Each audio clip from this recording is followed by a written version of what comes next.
All right, let's talk about Milton Friedman. Now, you've probably heard the name, but he wasn't just some dusty economist. He was an intellectual revolutionary, a guy with a mission whose ideas completely jumped out of the textbooks and reshaped, well, pretty much everything. If you want to understand our economy today, you really have to understand him. So, yeah, have you ever wondered about that? Why is this one guy, this one economist, constantly quoted by billionaires, by corporate think tanks, by libertarians? Well, it's because he gave them the intellectual ammunition to reshape our economy, to tilt power towards the wealthy, and, as the source material argues, to hollow out democracy. To make sense of the world we're in right now, you have to get to the bottom of Milton Friedman. So first, let's just get into the man himself. He wasn't just a professor content with writing papers. No, he saw himself as a crusader, on a mission to completely tear down the economic consensus that had been built after the Great Depression and World War II. And look, Friedman had the credentials to make people sit up and listen. He was a Nobel Prize winner. He took the University of Chicago's economics department and turned it into an intellectual powerhouse, the famous Chicago School, which really had one central mission: to dismantle the ideas of the New Deal and argue that the free market was the only way forward. And he took this mission to the masses with books and even his own popular TV show. This right here, this was his killer argument. This single idea became the moral justification for his entire project. See, he framed it brilliantly. He wasn't just talking about dollars and cents, he was talking about freedom itself. His core argument was that if you don't have total freedom in the marketplace, then you can never really have true political freedom. So what did this freedom actually look like in practice? Well, he put together a really compelling sales pitch, one that was, let's just say, extremely appealing to certain people. And here's that blueprint. It's a pretty simple and powerful package, right? Cut taxes way down, slash regulations on businesses, sell off public services, think schools, post offices, you name it. Weaken the power of unions, and get rid of the whole idea of a social safety net and just replace it with individual choice. I mean, on the surface, who doesn't want more choice? It all sounds like freedom. So, why was this so incredibly popular with the wealthy? Well, you have to remember the 1970s. Economies were getting hammered by something called stagflation. That's high inflation and high unemployment at the same time. Inflation was just eating away at the value of savings, of stocks, of bonds. Friedman's big economic theory, called monetarism, was the perfect answer. It basically said, let's strictly control the money supply to crush inflation.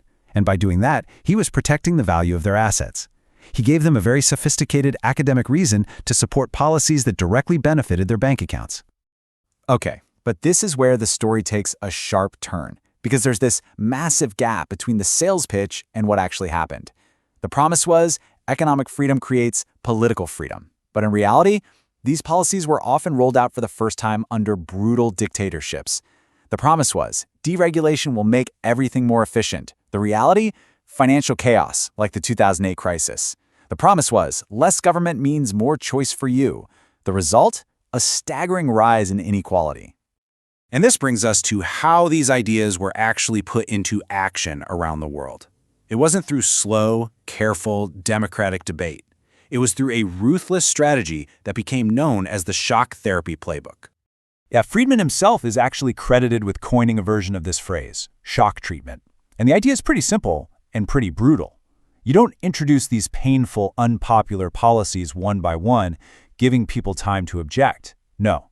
You wait for a massive crisis, a coup, a war, an economic collapse, and then you ram through all the changes at once. You do it so fast and so overwhelmingly that the public is just too disoriented to fight back. And this became this repeatable three-step playbook. Step 1, you wait for or you help create a major crisis. Step 2, you impose the entire free market wish list, seemingly overnight.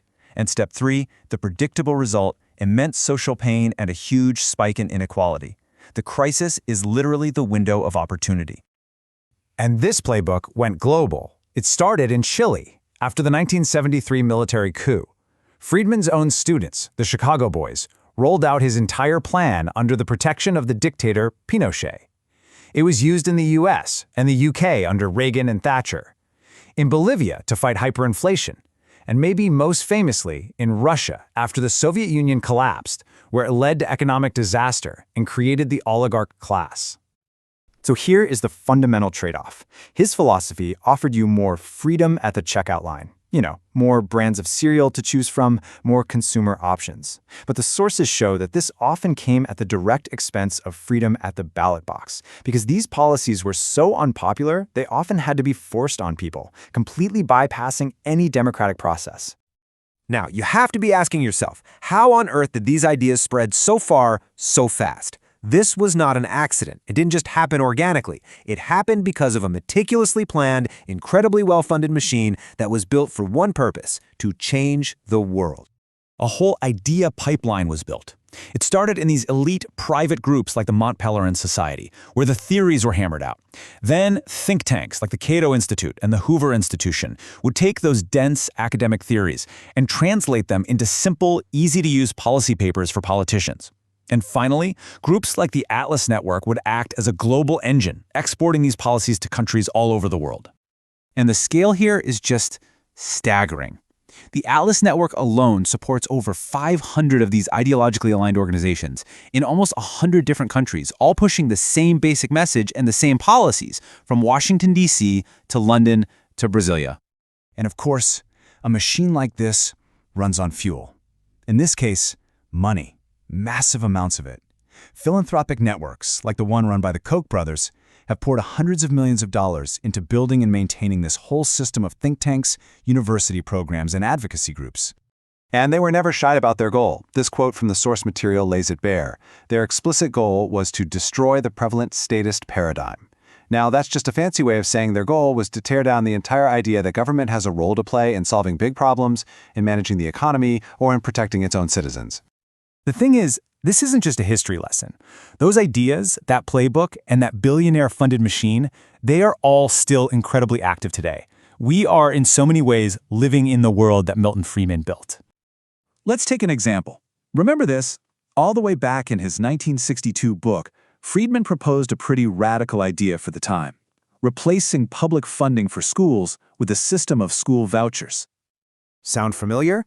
That exact idea from over 60 years ago is at the absolute center of today's political fights over privatizing public education. It's a straight line from Friedman's theory directly to the policy battles happening in state capitals right now. And at its very core, his whole philosophy was just built on this deep, fundamental distrust of any big government solution to any big problem. In his world, government was always the problem and never the solution. And that brings us to the biggest crisis we face today. The exact same intellectual framework and the same institutional network that were built to champion Friedman's ideas now form the main political opposition to any meaningful government action on climate change, a problem that, by its very nature, demands the kind of large-scale state solution he spent his life fighting against. Which really just leaves us with one final huge question. Friedman's powerful promise was more freedom for everyone. So if that was the goal, how did we end up in a world with such staggering inequality, with so much financial instability, and with a system that feels to so many people like the rules are written for a tiny wealthy few? If you want to understand why our politics feels so rigged, you have to look back at Milton Friedman. He made the case for putting markets over people, and we are still living with the consequences of that today.